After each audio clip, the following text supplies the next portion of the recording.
Hey, it's Marthea Pitts, the MSW coach, and I'm pinning a comment. I have a question for you. Is your social work career what you expected? And when I mean what you expected, when you were going through your MSW degree program, before you hit apply to your MSW degree program application, what did you expect then? Compare, contrast that to now in your social work career. Is your career what you expected it to be? This conversation is for the social worker who's like, this isn't quite what I expected as far as what I would be doing as a social worker for like your entire career, or maybe just the specific job that you're currently in. So, and I'm looking at my notes. Right, I have a whole outline tonight for y'all. A lot of social workers are waking up to a quiet truth, right? That this isn't what they thought they signed up for as far as the job that they're currently in. Not because they don't care, right? It's none of that. It's not because they don't care, they're not skilled, they're not competent. It's just that they are in a space in their career where they are realizing like, this isn't what I signed up for. I thought it was going to be something different. And I want to talk today about the what and the why is about what's happening. So if you're at the point of your career where you're like, this isn't exactly what I thought it was going to be, I'm going to break down tonight for you 3 reasons why that's happening. And I'm going to give you language to better understand what exactly is happening. Because what I don't want you to do is to internalize it and think that it's a flaw on your part or a failure on your part or something that you didn't do right. And please know and understand that this conversation is not for every social worker, right? If this resonates with you, it's most likely for you. Let's start with the facts. A large why behind why you are feeling this, be it 2 years into your social work career, 3 years, 5 years, 10 years plus, is because you were never fully educated. And my notes would click off. It's because you were never fully educated around like the person you would have to become to work in the social work field. Like, we get a lot of theory, we get a lot of like academic background. We even get practical how-tos when you are doing like your practicum, your internship, or maybe you are being trained by your employer if you get training. But no one talks to you about who you have to become in order to thrive in the social service system, specifically as a case manager, right? And the reason I'm bringing this conversation forward today is because this is carried over from a conversation I've been having with one of my specific coaching clients, and we talked about it in our full group coaching call on Sunday. And I was like, this is a great topic to talk to you all about, right? About like, are you in a place where you're in your career where you're questioning the professional, the person you've had to become in order to work a job, right? Because I have one specific coaching client. I wrote down a quote down here. She told me the other day, she was like, I hate the person I've had to become in order to fit into a profession that is nothing like I expect it to be. So what I want to talk to you all today about is the fact that career expectation misalignment is a very real thing. It's a real term in career development. It's where you go through your degree program and your expectations, or either your values, or either your assumptions, or either what someone has told you, is that your career, once you're in field, once you're in the actual job, will look different than like it will look different. Then once you get in the field, it doesn't match, right? That's what they call a career expectation misalignment. And what I see is a lot of social workers experiencing that in their career, where they went through their degree program or signed up for their degree program initially thinking that their career, their jobs, the job opportunities that they will have after becoming a social worker will look one way. I'll give you an explicit example. A lot of my coaching clients went through either like macro specific tracks, right? Or they signed up for their MSW degree programs wanting to do macro specific work. However, their program was not what only did like clinical track, right? And so because that was this is all we have, this is all you can do, a lot of my coaching clients had to switch over to clinical track, but they really wanted to do macro. Or on the opposite end, I do have like clients who went through a macro specific track. However, upon graduation, they could not find, or they felt like they didn't qualify, or they did apply and they could never get macro jobs. And so they then ended up having to get like very case management specific jobs, right? Because we are not going to school for fun, we're going for employment. And so those are two like root cause reasons where misalignment can happen for many of the coaching clients that I work with. Is either they always wanted to do macro but their program didn't offer it, or they were macro but they weren't ever able to get a macro job upon graduation. And so when that happens, they have to go the route of I just need a job. And that's when a lot of people feel the misalignment of, I initially chose a social work degree because I envisioned myself being a change maker. I envisioned myself doing work in a specific issue, on a specific issue for a specific population. I envisioned myself being a philanthropic officer. I envisioned myself doing policy. And now I'm here doing case management work, right? Okay. So I gave you the background of what career expectation misalignment is, what that looks like for social workers, like where it originates. But what I want to break down for you now is like how you can identify if that's what's going on in your career. So maybe you're in a point where you're not saying to yourself, like, I don't understand how I got here, or this isn't what I expected, because not everyone is to the point of reflection like that in their career. But I wanted to give you 3 things that you can use as like measures to assess, are you in a place where what you're really experiencing is career expectation misalignment? Because a lot of people misinterpret it as they're not qualified, they can't do nothing else, like things like that. But it's not. It's just because your expectations don't match up with your reality, okay? So the first why behind the feeling is you've had to quiet parts of yourself just to stay employed, right? So this is more of a sign. So a lot of my coaching clients talk about this dynamic where they work in jobs that they're really, really good at, right? They are high performers. All of my coaching clients are high achievers. They're high performers. They're really, really good at what they do. So it's never about the quality of their work. But what happens is that they realize that in order to do their work, it asks them to show up in ways that don't reflect really truly who they are. So I'll give a very surface level example. I have coaching clients one of my coaching clients who really was like the impetus for this conversation. She works in like a justice system. So I'll keep it real generic. She works in a justice system where she's required to essentially act as like a corrections officer. Even though she applied for the job, she went through her degree program thinking that she would be providing therapeutic services to her population.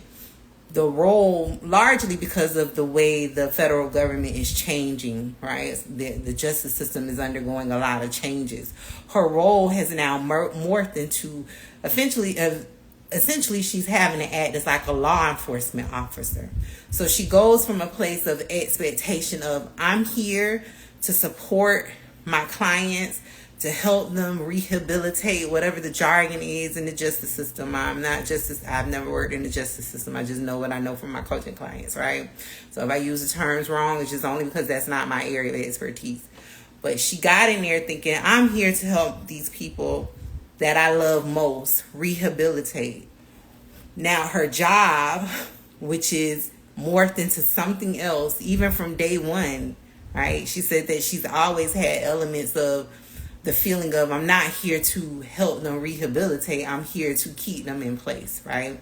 So now this job is where she's having to like report to the leaders on what the people are doing wrong, and she's having to use their like the things that they confide in her about, use that in order to help the leadership do what they do around keeping people in place. Again, I don't know all of the terms, but she doesn't like the person she's had to become. She shifted from the role of I want to support, encourage, and help people be the best version of themselves, to now she is the system holder. And this is what I was telling my coaching group on Sunday, right?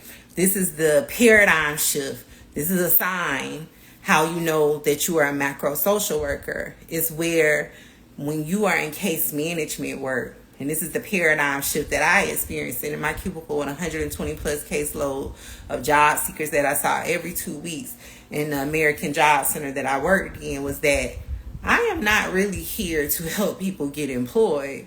I'm here to uphold the system and keep the perpetual cycle of them coming in and out of this social service program. How do I know that? Because my program was never really, even though the aims of it was, we're here to help people achieve lifelong self-sufficiency, there were no systems in place. There were no services in place to really truly help my people, my career seekers, transition out of the program forever because they're self-sufficient. Right? So that was a paradigm shift that I experienced as a case manager. I probably was like 2 years into my job, maybe a little bit shorter than that, where I realized like, I'm not here really to do what the law says. I'm here to just keep people in their place. So I named that for you all because that is a thing that you will experience.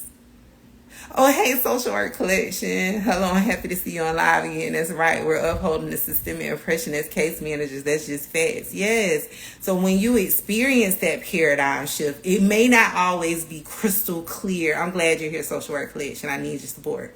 It's not always like crystal clear around, I'm upholding the system. But it can be something silent as, I thought I was here to support them, but I'm here really to enforce the rules and keep my thumb on them, right? It can be something as small as that. Okay, message me, Harry. So it could be something as small as that. So that's one sign, right? So again, it can be silent. It could be something as simple as you staying silent when something feels wrong. That's you going against your values. That's an expectation. That's a career expectation misalignment, right? Where you're going against your values. Your values when you were going through your degree program and you were early professional, mid-career, wherever you are in your journey, you said that I'm going to be an advocate for the people. I'm going to ensure that they get access to what they need in order to thrive. But when someone is in the room saying, we can't do this, no, we're not going to do that, not for them, not for this group, and you don't say anything, that's a misalignment from the expectation you envisioned for your career. You're like, I'm here to help everyone, but now you're having to morph into the expectations of the role that you're in that says, no, we can't do this, no, we can't do that.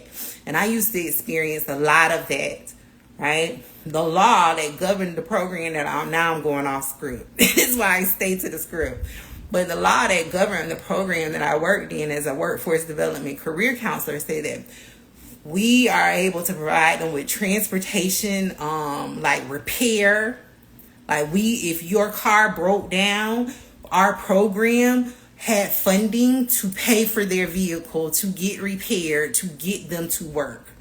However, that specific supportive service, it was what's the word y'all like to use? It was gatekeeping. There was a lot of gatekeeping in place. I always explain it like cherry picking. They picked and choose who they would provide that supportive service with. They wouldn't allow us to talk about it publicly because they didn't want everyone coming and asking for it. Why? Because I know the why. Because it was taken away from the budget. It was a line item that they didn't want to have to pay for as a third-party contractor. But if the law says, the act that governs this program says that we're supposed to be able to provide transportation repair, That's what we should be doing. Not withholding and sitting when the people come in and sit in my cubicle and I'm serving and they're like, Miss Pitts, I need new tires on my car. And I gotta start work on Monday. And I gotta take my kids to school and I don't know how I'm gonna be able to get there. And I'm having to sit there and be like, I can give you extra bus passes. I can give you extra gas cards. Maybe you can get somebody to pick you up and you can give them the gas card. Instead of me being able to say, give me your receipts. I can take it into the director and get them the recovery. That's a misalignment, a values misalignment. If I said, I'm coming here to help the people. So I hope that example is landing. But that's a very real reality, right? And so whether that means you're staying silent, let me read what I wrote for y'all. Whether that means that you're staying silent when something feels wrong, you're following protocols you disagree with. I just gave you a great example of that. Or you're watching systems fail the very people you wanted to help. All of that adds up into the part of like, you've had to quiet parts of yourself just to stay employed. That's a career expectation misalignment. Jen, I'm 2 years into case management after my MSW, and it's so heavy to experience the reality versus what I was hoping to do in social work. Feels like our title is impactful and programs are complete BS. Yes, it's a very real thing. And I commend you, Jen, for having that paradigm shift. Like I was telling my coaching clients on Sunday, and this is not like to pick at other social workers, but every social worker doesn't have that experience where they realize that you are the upholder of the system. And so when you identify that is your sign that you should be doing macro level work, that you see the system for what it is. And not everyone is able to see that. Okay. So job well done, Jen. I commend you on being able to see that. That's your first indicator that you should be doing macro level work. So the second thing that I wanted to talk about is that you didn't expect to feel this disconnected from yourself. So you went to social work to make a difference, not to feel like a cog in the machine, right? So a lot of my social workers talk about this other dynamic of they feel like they're just to check boxes. That they don't have room to like really create opportunities for the people they serve.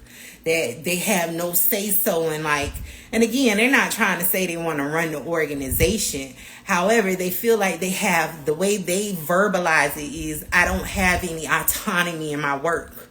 That's why if you ever hear me talk about autonomy out loud publicly, I'm not talking about autonomy in the way of like remote job, make my own schedule. That's very low hanging fruit. Well, my coaching clients who are very, again, high achievers, super self-reflective, those are the people that I work with, right?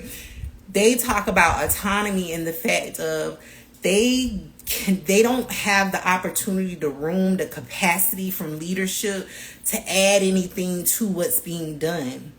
So an example is, I love to get this example because many of you are very artistic. You're creatives, not me.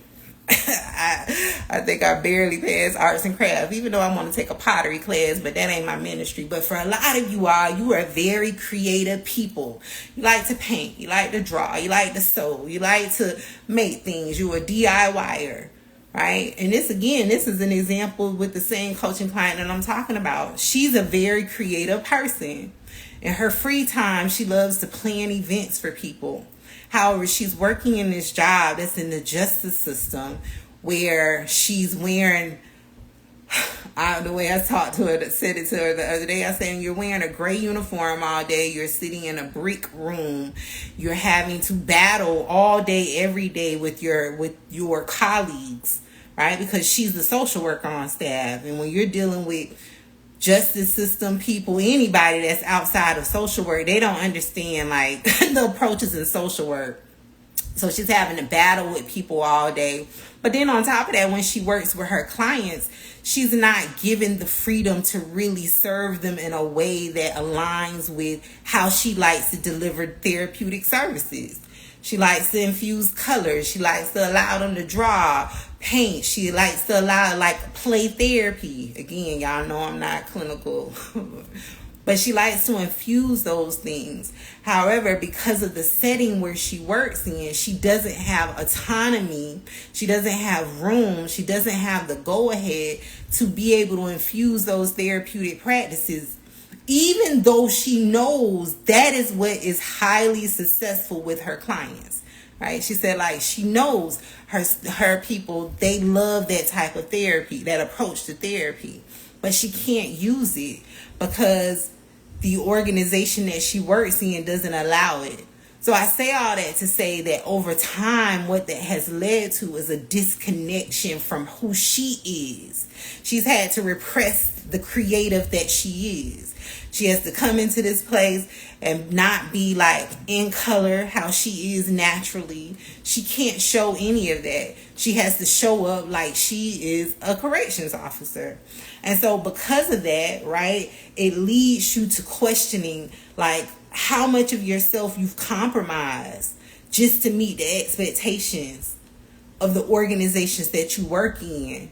Not because they were ever expectations of yours. It's just the expectations of the organization that you work in. That causes a misalignment. If you went through your MSW degree program thinking, I'm going to be super creative, I'm going to have my people painting murals and doing all of these different things, and now you get into a job where you can't do any of that, right? That's a career expectation misalignment. Jen says it feels fraudulent. Yes. Thank you, Jen. Give me the words. Come on, clinical people, chime in. Right? It feels fraudulent. You feel like you're going against yourself. The third thing is you start to resent the version of yourself that the job requires. So this coaching client also talked about, and I think I opened up with her quote. Her specific quote was, because it was so powerful, it was so identity level coded. She was like, I hate the person I've had to become in order to fit into a profession that is nothing like I expected it to be.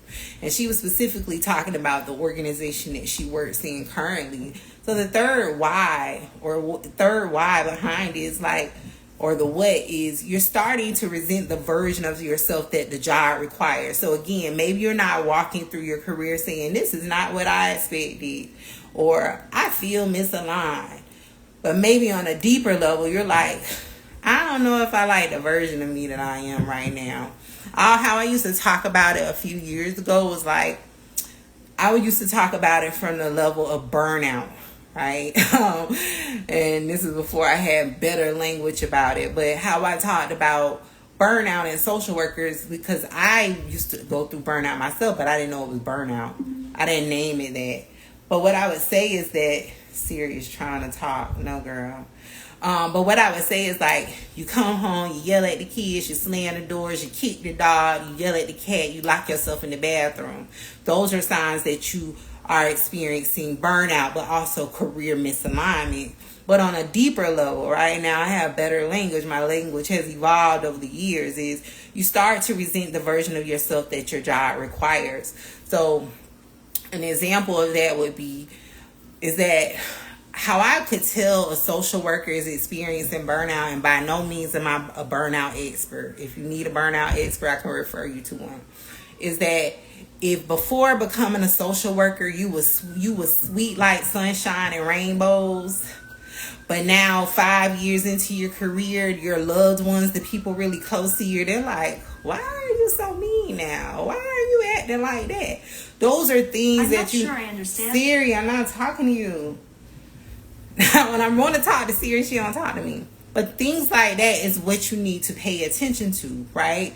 If you can't identify yourself, it normally starts with a family member, a friend, your partner, picking up on something different that you're doing versus like that you never did before, right? And it ain't always a good thing. And so you're starting to resent the version of yourself that your job requires. So with her, she's having to come in every day and battle. That's how I worded it. She has to come in every day and battle with the correction officers. She has to come in every day and battle with the administration around what she did the day before and justifications for the thing. She's having to act very like military-esque right? Like she's law enforcement. She didn't go to school to be a law enforcement officer, right? So you are starting to resent the version of yourself that your job requires. So this isn't, again, it isn't about feeling drained. It's about feeling unrecognizable. You're not proud of who you've had to become, of how you've had to move through your work day. And that's not a sign of failure. What I was telling her the other day is no one wants to go to work every day and knowing they're going to have to battle with people to just do their job. And she's not even battling with the clients. She's battling with the people that work in the organization. So that's a sign that your work is no longer aligned with your values. That's a career expectation misalignment. Social Work Collection. Mark my words, Marthea. I'll be joining your Micro to Macro Career Accelerator very soon. Probably your 2026 cohort. Okay. If anyone is watching, is interested, join the accelerator. You saved my social work career. Thank you. It makes me feel like I'm angry in general now. Jen, I love you. Thanks, Social Work Collection. I can't wait to work with you. Jen, I appreciate your transparency. Yes, pay attention to those things. Jen says, I also feel very defensive with leadership. Yeah. Now, sometimes it may require you to be defensive, but if every day and that's not naturally who you are, that's an indicator that you are experiencing a career misalignment situation, right? I always tell this story too, because I used to work in call centers for years before going back to school and becoming a social worker. And my partner at the time, that job was a job from the place below us, right? It was not a good job. I was severely burned out in that job. And I remember that my partner at the time, when I would come home, I wouldn't talk to people because I'm an introvert naturally. And I'm taking like 100+ calls a day. And plus they were hard calls. I'm battling with people about child support and why they didn't get their payments and things like that. And he would occasionally tell me just like, it's just so mean now. He would never say it was my job. He would just always be like, you're just so mean. You're just so mean. Why are you like that? What's going on? So it wasn't 2 years later, once I left that job and I took a career sabbatical and I had a whole year and some change to myself just to get back to me, did I realize like I had to become something different, because every single day in that job, I was battling with people about their child support cases. I was battling with people about their money that had nothing to do with me. I wasn't even getting child support at the time. I'm battling with people about that. Why they didn't get their $25 payment. Why the child support office didn't do such and such and such and such. Why this, why that. And on top of that, I'm an introvert. And on top of that, I'm going through my own stuff. Right? So in order to keep up with that pace of people battling with you every day, you got to get in defense mode too. Now look, you're not going to be talking to me like that. And this is none of my business. I'm here trying to help you. Right? So I had to become a version of me that I wasn't before in order to keep up with the pace of that job. Chunk of Beauty says, OMG, that's what I've experienced. Yes, it's a very real thing. Social Work Collection, exactly what I've experienced. I feel like everything is a battle with no real solutions. Yes. So if you're having to experience that, the whole point of this live, and I hope it comes together, is that I want to give you all words to understand what is happening, to make you aware of what's really going on, right? It's whys, it's reasons behind a thing, and it all stems from the fact that you are not in the type of job that you were not adequately prepared to be able to identify the type of job you wanted. But then, two, you ended up in a job that's completely misaligned with your expectations. Again, go back to my client. She expected, and again, this is just me summing it all up. She expected to be doing art therapy work. Now she in a justice system. The people want her to be a law enforcement officer. That's how they want her to behave. And she's not able to infuse any of the arts in it. And she's having to come to work every day and battle with the people. Again, not the clients. The clients are a joy. She says she loves working with her clients. It's the people inside of the organization. So that's a misalignment. For those who are just joining the live, welcome. I encourage you to watch the replay. So the question I want to leave you all with tonight is, does your current social work job, you can even look at your past jobs that you have, do they match the professional identity you had envisioned for yourself? Right? So I know we didn't get into the definitions, because I love to give you our definitions. I didn't get technical in the definition of professional identity, but I've given you 3 different ways to understand what that is, or surmise what that is. Professional identity development is how you expect it to show up in your career, who you thought you would be, right? Or even the types of organizations that you would work in. Does the professional you are today match with what you envisioned when you hit apply on your MSW degree application? That's always the first question I ask people when they meet with me, when they're considering coming into my program. The very first question, if you ever schedule a get to know you chat with me, my very first question is always, well, it may not be the first question. I always ask something else, but it's always a question. How did you envision using your MSW degree? Because I need to know, where did your vision originally, what did it originally look like? So then I can understand how far off base you have gotten from that. And that's where I learned people like, I went to a macro track program, but now I'm working as a intensive behavioral health case manager. Okay, you want to do policy, but now you're doing case management work. Or I went to my program and I wanted to do XYZ, but I'm doing this now, and it's not related, it's not the same population, it's not the same setting, it's a lot of knots, right? So I leave you with that question. What the professional you are today, the job that you're in today, does it match what you originally envisioned for your career when you hit apply on your MSW degree application? Chunk says, not at all, but it seems I need to finish grad school to accomplish. Okay, Chunk, I love that. I'm going to call you Beauty. Okay, Beauty, not at all, but it seems I need to finish. Okay. But I will say, though, you should at least be 50% there. But don't get me started on that. You shouldn't be too far off base from it. Especially if your grad school program is like highly specialized. I can understand why it's not 100% match, but you shouldn't be doing something that's completely left field. Jen says, this live is divine timing for me. Thank you, Jen. If you knew how long it took me to come up with this topic, I appreciate that. I try to be very intentional with the conversations I bring you all.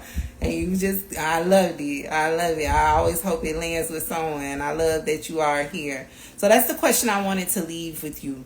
I also wanted to leave with you an invite to my upcoming live webinar on August 12th. It's the How You're Already Qualified to Get a Macro Social Work Job. If you've never been to one of my live webinars, I encourage you to come. It's only a $25 investment. In the webinar, I'll be breaking down the 5 top experiences that every social worker has right now. I don't care if you're clinical, non-clinical, I don't care if you worked with children, but you really aspire to work on issues regarding aging population. I don't care if you've never had a macro job. I don't care if you're still in grad school. This is a webinar you should come to, because I'm going to be breaking down the top 5 experiences that every social worker has that makes them qualified right now, with a license, without a license. But you should know you don't need a license to do macro level work. You just need your bachelor's degree at minimum and 2 years of experience. And when I say experience, that's just case management experience and a whole lot of passion. So in that webinar, I'm going to be breaking down the top 5 experiences that every social worker has, regardless of where you have worked. I'm going to be comparing and contrasting those experiences with actual live macro job posts to show you in black and white where this thing that I say you have experience in is being required by these employers right now to get macro jobs. Also, in addition to that, I'm going to be breaking down how you got the experience. So, Beauty, this is a good webinar, especially for my students to come to. Why? Because while you're going through your degree program and you're doing your practicums and your internships, it will give you insight on what experience you need to be targeting while in your practicum and internship to make certain you get under your belt. That's another dynamic where misalignment happens, because some programs only have, because I didn't go through all of them, but because some programs only have a limited short list of practicum sites, a lot of social workers just have to pick what's available. So they ended up going through practicums that didn't adequately prepare them for the jobs they really were going for after graduation. But when you know what experience is being required for the types of jobs you want, you're then better able to curate your experience. All right? Beauty says, I would love to attend because I have over 7 years of experience already. Beauty, come. The ticket only $25. It's an investment. Okay? So the link to register is in the bio. It's at my website, macroandpaid.com. You do get access to a replay. I promise you. One of my coaching clients in the chat, I'm not going to shout her out. She got some big things going on. But I say that to say, like, what I teach you works. If anything, it just gives you more information. It gives you more information to be able to make well-informed career decisions. All right, so I'm so happy you all joined me tonight. Thank you all for the engagement. I'll see you next time. Happy macro career planning. Bye.